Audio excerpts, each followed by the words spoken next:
छुट्टी का दिन था। खुशी अपने टेरेस गार्डन में पौधे की निराई गुड़ाई में लगी हुई थी। अरे तू यहाँ पर है, और मैं तुझे पूरे घर में ढूंढ रहा था। क्यों पापा? खुशी अपने चेहरे की पीड़ा छुपा मुस्कुराते हुए बोली। अरे भूल गई, कल ही तो बताया था कि आज लड़का व उसके परिवार वाले तुझे देखने आ रहे हैं। चल बेटा, तैयार हो जा। पापा, मैं थक चुकी हूँ इन सब से।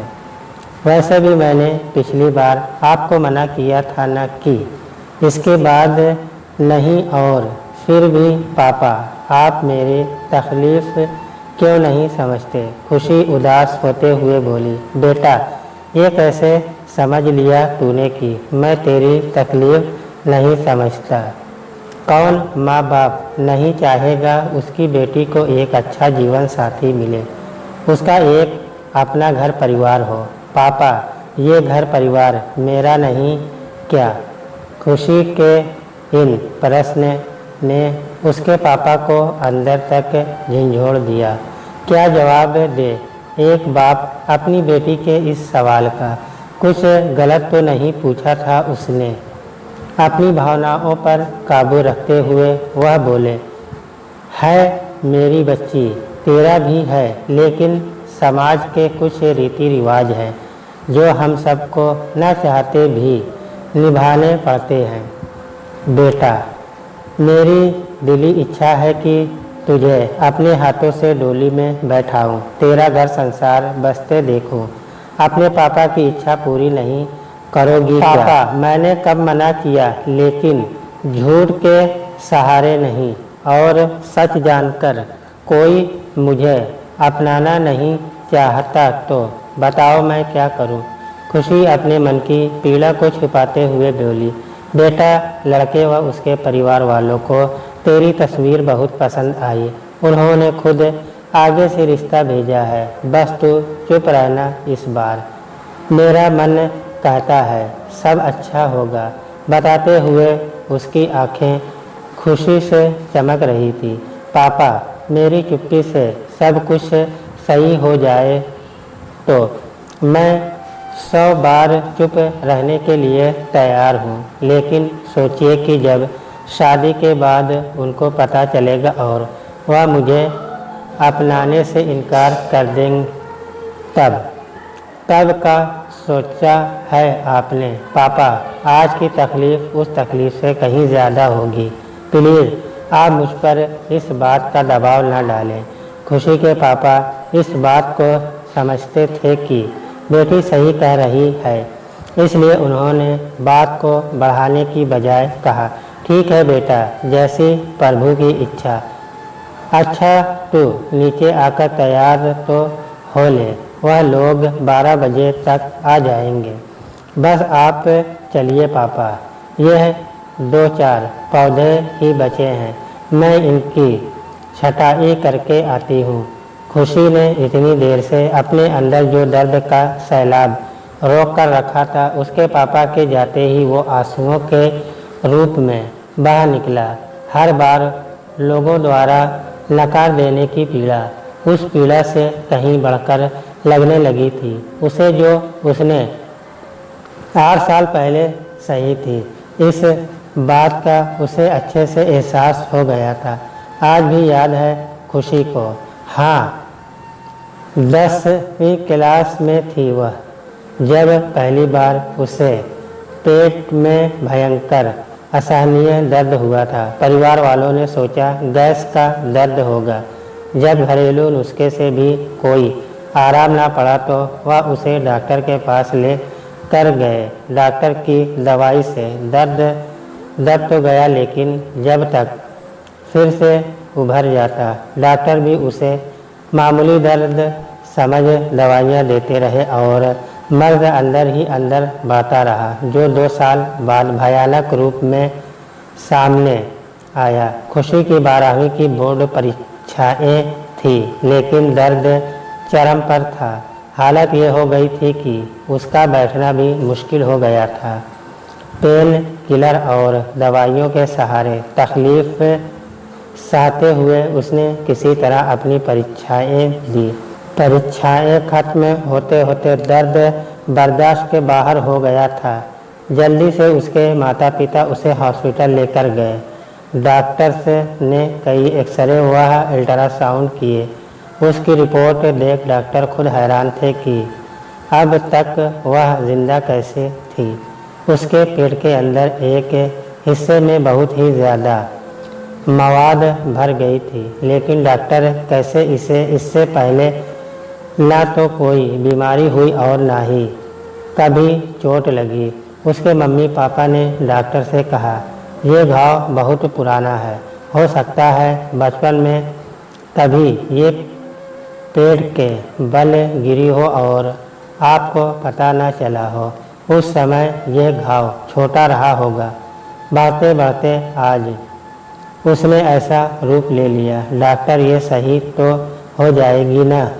उन्होंने दीन नज़रों से डॉक्टर की ओर देखते हुए पूछा। कुछ नहीं कह सकते, बस आप भगवान से प्रार्थना करें। सुनते ही खुशी के माता पिता फूट फूट कर रोने लगे थे। आज भी याद है उसे कैसे डॉक्टर के सामने हाथ जोड़कर गिड़गिड़ाते हुए बोले थे, हमारे लिए आप ही भगवान हो, हमारी बच्ची को बचा लेना। बड़ी आस से आपके पास लेकर आए हैं। डॉक्टर कुछ नहीं बोले, बस खुशी के पापा के कंधे पर तसल्ली भरा हाथ रख ऑपरेशन थिएटर की ओर बढ़ गए। 5 घंटे के लंबे ऑपरेशन के बाद आखिर खुशी को इस बीमारी से निजात दिलाने में उन्होंने सफलता पाई।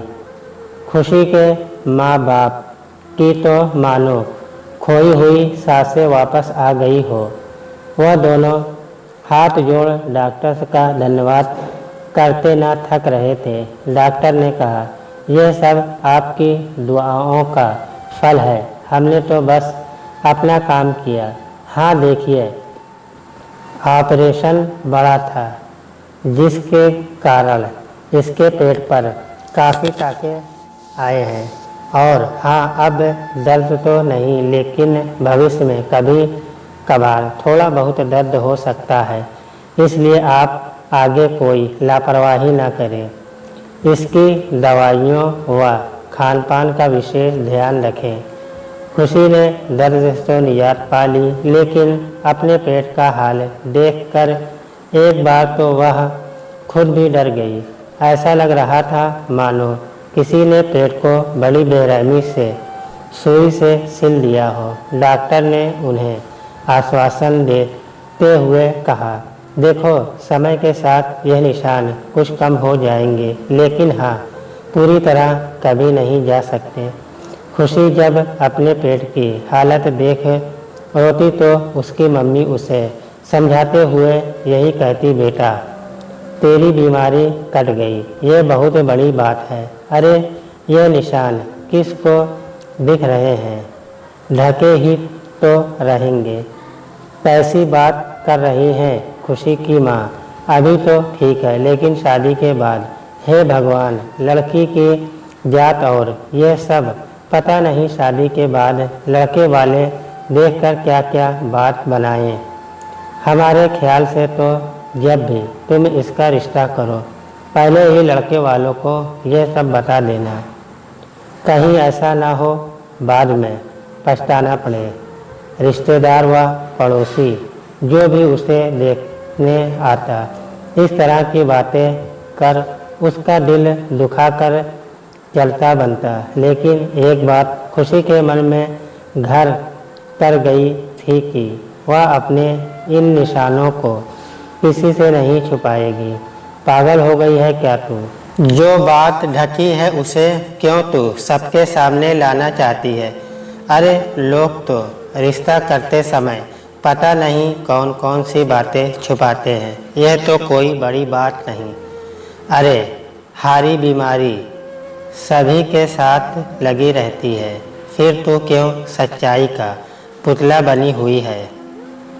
उसकी मम्मी थोड़ा नाराज़ होती हुई बोली, मम्मी, अगर ये निशान कोई मुद्दा ही नहीं तो दिखाने या बताने में क्या हर्ज है। जो बातें बाद में खुले, अच्छा है ना पहले ही वह सारी बातें साफ साफ हो जाए। मैं किसी भी रिश्ते की नींव झूठ पर नहीं रखना चाहूँगी। आप मेरी यह बात साफ साफ सुन लो। खुशी अपना फैसला सुनाते हुए बोली। उसके माँ बाप ने कितना उसे समझाना चाहा, लेकिन उसकी जिद के सामने दोनों को हार माननी पड़ी और जिसका डर था वही हुआ। जिसको भी ऑपरेशन की बात पता चलती है या निशान दिखते वह तुरंत मना कर देते। खुशी ने कितनी बार अपने माता पिता को समझाना चाहा कि वह शादी नहीं करना चाहती, लेकिन हर बार वह उसे यह कहते हुए चुप करा देते, बेटा तेरी शादी हम दोनों का जीवन भर का सपना है। क्या तू हमारी इच्छा पूरी नहीं करेगी? तू चाहती है कि तेरे माँ बाप यही तमन्ना लिए दुनिया से चल बसे और उन दोनों के इस तर्क के आगे वह कुछ न कह पाती। तभी बसंती हवा का एक झोंका चला और फूलों की भीनी खुशबू के साथ रहे वर्तमान में लौट आई। खुशी ने अपने पौधे पर एक प्यार भरी नज़र डाली। सभी कितने खुश लग रहे थे बसंत के आगमन के साथ। एक वह है कि 8 साल से उसके जीवन से जो बसंत गया वह फिर लौटा ही नहीं। क्या उसके जीवन में कोई नहीं आएगा? उसके जीवन का खोया हुआ बसंत लौटेगा कभी? कोई उसे भी ऐसी प्यार भरी नज़र से देखेगा कभी? खुशी को देखते ही लड़के वालों ने हाँ कर दी। कहते भी क्यों ना। देखने में जितनी वह सुंदर थी उतनी ही प्रतिभावान भी तो थी। अनेक गुणों की खान, घर के कामकाज के अलावा कितने ही हुनर उसे आते थे। लड़के के माता पिता ने 2-4 सवाल जवाब के बाद हाँ करते हुए कहा, भाई साहब हमें आपकी बेटी पसंद है। सुनते ही खुशी के पापा की आंखें चमक उठी। अभी वह कुछ कहते उससे पहले ही खुशी ने अपने पापा की ओर देखा। खुशी की आंखें पड़ उसकी आंखों की चमक गायब हो गई और चेहरे पर फिर से चिंता की लकीरें खिंच गई। उन्हें चिंतित देखकर लड़की के पिता ने पूछा, क्या बात है भाई साहब, क्या आपको हमारा लड़का पसंद नहीं? नहीं नहीं, ऐसी कोई बात नहीं भाई साहब, हमें तो रिश्ता मंजूर है। मेरा मानना है ज़िंदगी इन दोनों को साथ गुजारनी है तो मेरे ख्याल से अगर ये दोनों आपस में एक दूसरे को समझ फैसला ले तो ज़्यादा अच्छा था। खुशी के पापा थोड़ा हिचकिचाते हुए बोले, अरे हाँ हाँ क्यों नहीं भाई, नया ज़माना है, हमें भी समय इसके साथ ही चलना चाहिए। हाँ बेटा तुम दोनों आपस में बातें करो, जब तक हम बुजुर्ग ज़रा अपने समय के किस्से सुनाए। लड़का का पिता हंसते हुए बोला। खुशी और वह लड़का अब उस कमरे में अकेले ही थे। कुछ देर की चुप्पी के बाद वह लड़का बोला, मैं इतनी देर से देख रहा था कि आप कुछ परेशान सी हो। क्या मैं आपकी परेशानी का कारण जान सकता हूँ? खुशी फिर से ना सुनने की उसकी तकलीफ के लिए साहस जोड़ते हुए बोली, अच्छा लगा कि आपने मेरे चेहरे से मेरे मन के भावों को जाना, वरना आज तक जो भी आया वह मेरे चेहरे की खूबसूरती में ही उलझा रहा। देखिए इसमें तो दो राय नहीं, आप हो ही इतनी खूबसूरत। वह लड़का मुस्कुराते हुए बोला, क्या आपको पता है खूबसूरती कभी भी बेदाग नहीं होती, चाहे वह चीज़ों की हो, प्रकृति की या इंसान की। मैं समझा नहीं, आप क्या कहना चाहती हो? लड़का हैरानी से उसकी ओर देखते हुए बोला, मेरी खूबसूरती भी एक दाग लिए हुए है जिसके कारण मुझे आज तक अनेक लोग ठुकरा चुके हैं और आप भी उन्हीं में से एक होने वाले हो। आप कहना क्या चाहती हो? साफ साफ कहो, पहेलियां मत बुझाओ।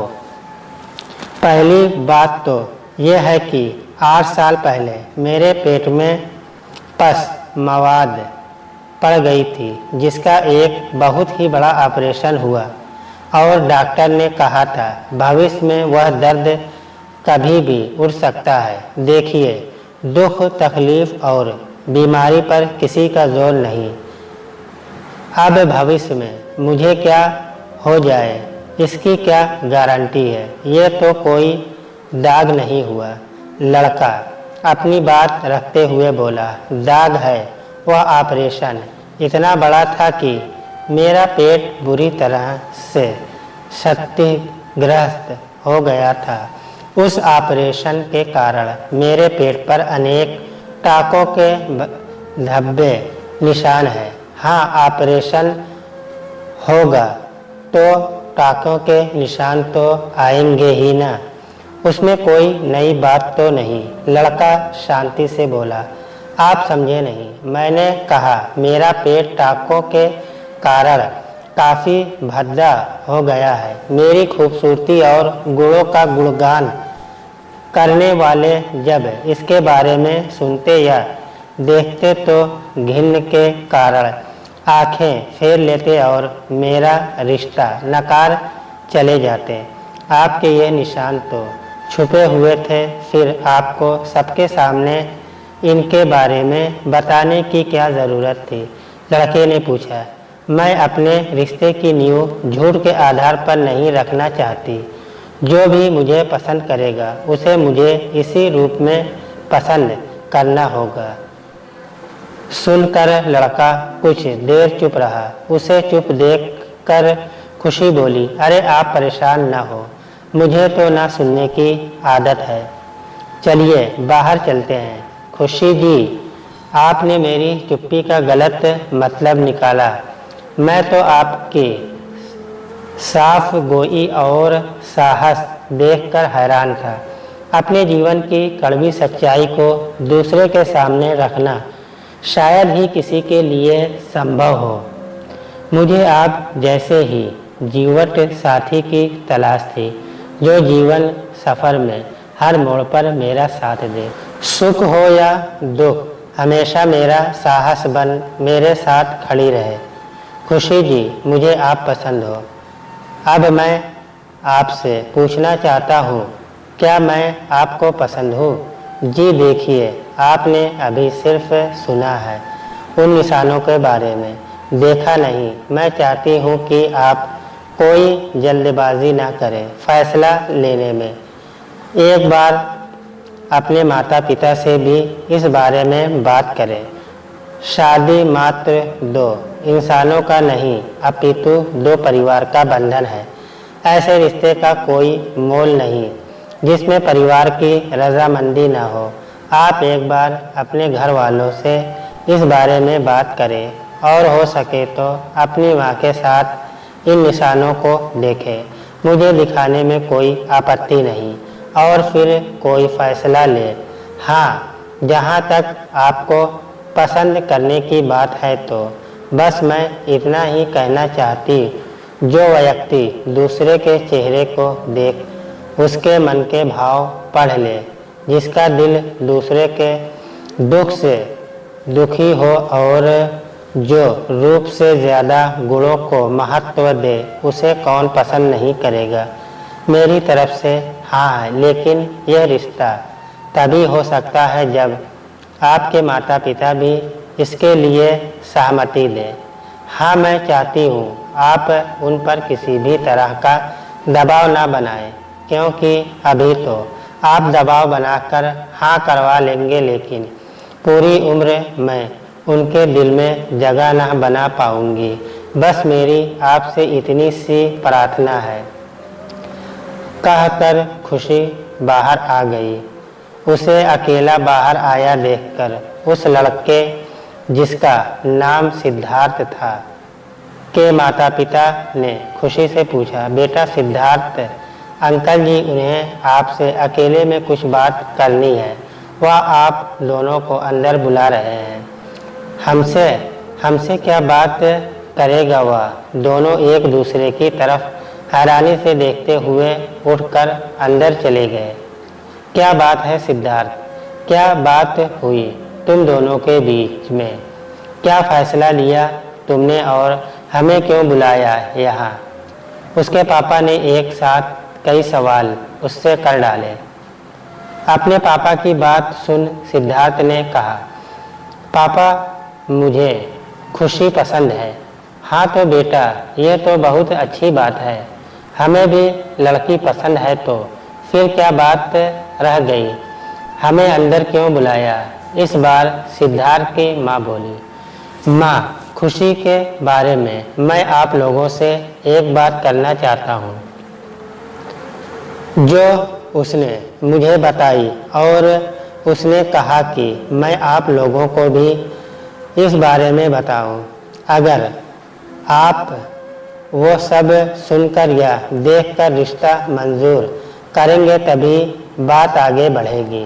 कौन सी बात? जल्दी बता, पहेलियां मत बुझा, साफ साफ कहो। सिद्धार्थ की माँ अधीरता से बोली। सिद्धार्थ ने अपनी मम्मी पापा को खुशी के ऑपरेशन व टाँकों के बारे में बताया और बोला, पापा मम्मी, मुझे यह सब जानकर भी खुशी से शादी करने में कोई भी एतराज़ नहीं। जब मैंने उससे ये कहा तो वह बोली कि शादी का अर्थ मैं और आप नहीं, परिवार भी है, उन्हें भी इस बारे में पता होना चाहिए। बस पापा, मुझे तो उसकी यही सादगी और सच्चाई भा गई। आगे आप जो सही समझे बताएं। सिद्धार्थ के मम्मी पापा कुछ देर चुप रहे। उन्होंने एक दूसरे की आंखों में देखा, मानो आपस में कुछ बातें कर रहे हो, और फिर उठ गए। चलो बेटा, बाहर चलते हैं। लेकिन पापा, आपने बताया नहीं कि आपने क्या फैसला लिया। जो भी फैसला लिया होगा बेटा, वो तेरे व अपने घर की भलाई के लिए ही लिया होगा। तो हम दोनों पर भरोसा रख। जैसे ही वह सब बाहर गए, खुशी के मम्मी पापा ने उसकी ओर बड़ी आस भरी नज़रों से देखा। सिद्धार्थ के पापा खुशी के पापा की ओर देखते हुए बोले, भाई साहब, आपकी बेटी के पेट का ऑपरेशन हो चुका है और निशान भी काफ़ी है। जी, खुशी के पापा ने बुझी हुई आवाज़ में कहा। फिर हम आपकी बेटी का रिश्ता। सिद्धार्थ के पापा अपना वाक्य पूरा करते उसके पहले ही खुशी के पापा उसकी बात काटते हुए बोले, बस भाई साहब, हमें आपका जवाब मिल गया। ज़्यादा कहकर हमारा और हमारी बेटी का दिल न दुखाएं। कहते हुए उन्होंने हाथ जोड़ लिए और उठकर चल दिए। ऐसे कैसे चल दिए भाई साहब? मुंह तो मीठा कराइए। आज से आपकी बेटी हमारी हुई, हमें यह रिश्ता मंजूर है। ये वाक्य सुनते हैं खुशी के पापा के कदम वहीं ठिठक गए। क्या क्या कहा आपने? जी, हम सबको आपकी बेटी बहुत पसंद है और हम जल्द से जल्द आपकी बेटी को बहू बनाकर अपने घर ले जाना चाहते हैं। सिद्धार्थ के पापा हंसते हुए बोले, सच सच कह रहे हो भाई साहब? आप सब कुछ जानते हुए भी आप नहीं जानते आपने कितना बड़ा उपकार किया है हम पर। खुशी के पापा उनके सामने हाथ जोड़ते हुए बोले, भाई साहब, उपकार हम नहीं, आप करेंगे हम पर अपनी बेटी देकर। आपकी बेटी लाखों में एक है। जहाँ लोग झूठ का मुखौटा लिए फिरते हैं, वहीं यह इतनी छोटी सी उम्र में सच बोलने का साहस रखती है। इस संसार में ऐसे इंसान विरले ही होंगे जो अपनी कमी को बेहिचक दूसरे के सामने रख सके। शायद मैं भी ये ना कह पाता। मुझे खुशी है कि खुशी जैसी लड़की मेरे बेटे की जीवन संगिनी बनेगी। सुख में तो सभी साथ निभाते हैं, लेकिन मुझे व मेरे परिवार को पूरा विश्वास है दुख में भी यह मेरे बेटे की ढाल बन उसके साथ खड़ी रहेगी।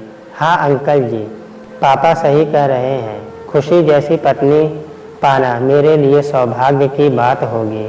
मैं आपकी बेटी का रिश्ता आपसे मांगता हूँ और आशा करता हूँ कि ये भी मुझे स्वीकार करेगी। सिद्धार्थ खुशी की ओर देखते हुए बोला, सिद्धार्थ जी, आप व अंकल जी भावनाओं में बहकर या जल्दबाजी में कोई फैसला ना लें।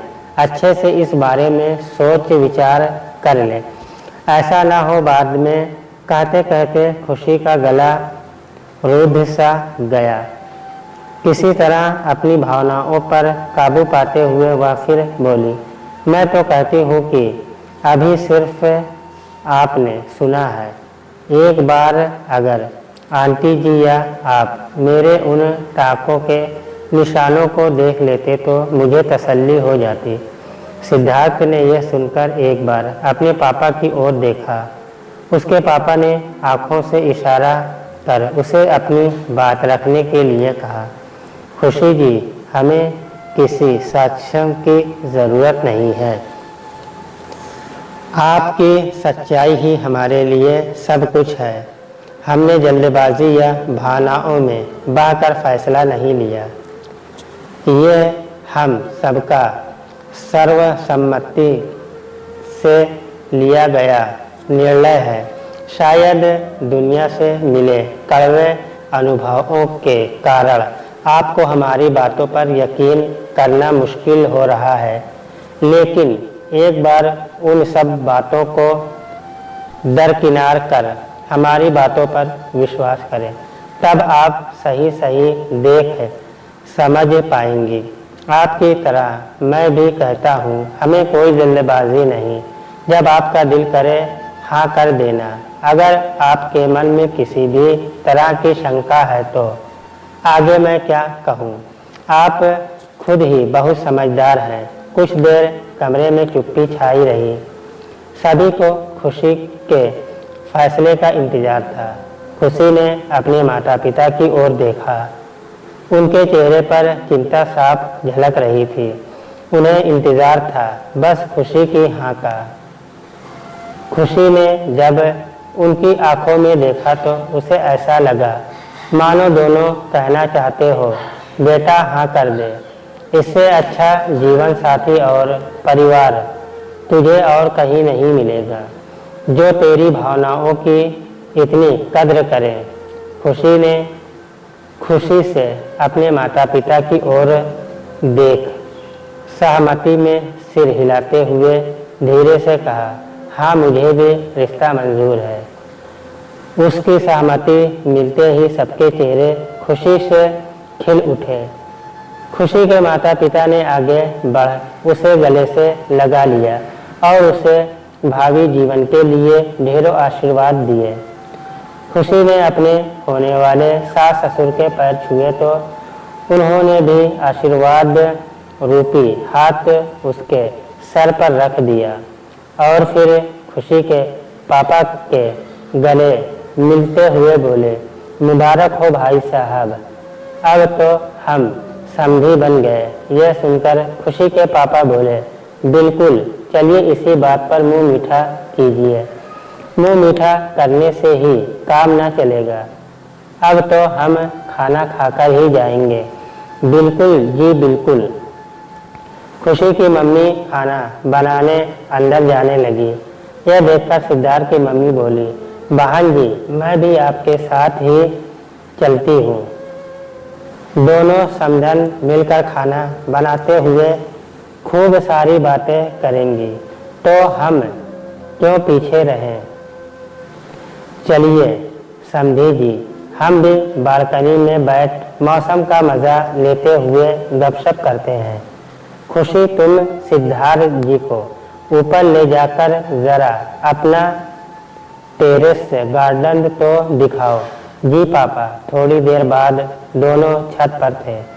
कुछ देर पहले ये बसंती मौसम जहाँ उसे नीरस जान पाता था, सिद्धार्थ का साथ पाकर कितना सुहाना लग रहा था। मंद मंद बहने वाली शीतल बयां और फूलों की खुशबू मौसम को और रुमानी बना रही थी।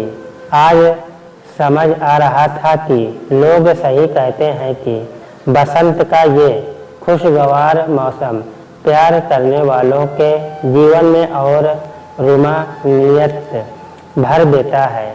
खुशी सिद्धार्थ से बहुत कुछ कहना चाहती थी, लेकिन उससे कुछ कहते नहीं बन रहा था। आंखें लाश से झुकी जा रही थी। सिद्धार्थ उसके मनोभाव समझ गया था। आगे बढ़ उसने खुशी के हाथों को अपने हाथ में थाम लिया। इस सुखद स्पर्श को पा खुशी की आंखों में आंसू छलक आए, जिन्हें पोंछते हुए सिद्धार्थ ने कहा, खुशी अब और नहीं, अब तुम्हारे जीवन में इनकी कोई जगह नहीं। मैं वादा करता हूँ तुम्हारे नाम की तरह मैं तुम्हारे जीवन को खुशी से भर दूंगा। बस तुम मेरा साथ देना। सुन खुशी के चेहरे पर मुस्कान तैर गई और उसने सहमति में सिर हिला दिया। सिद्धार्थ के शब्द उसके जीवन के रेगिस्तान में बसंती हवा के ठंडे झोंके की लहर थे। आज उसे महसूस हो रहा था कि उसके जीवन का खोया हुआ बसंत फिर से लौट आया है। उसकी नज़र छत पर रखे अपने रंग बिरंगे पौधे पर गई तो उसे ऐसा लगा मानो वह खुशी से झूम झूम उसे नवजीवन की बधाई दे रहे हो। मुंडेर पर बैठी कोयल की कूक सुन उसका मन मयूर नाच उठा। सिद्धार्थ और खुशी की नज़रें आपस में मिली। आंखों ही आंखों में दोनों ने एक दूसरे से प्यार का इजहार कर उम्र भर साथ रहने का वादा किया।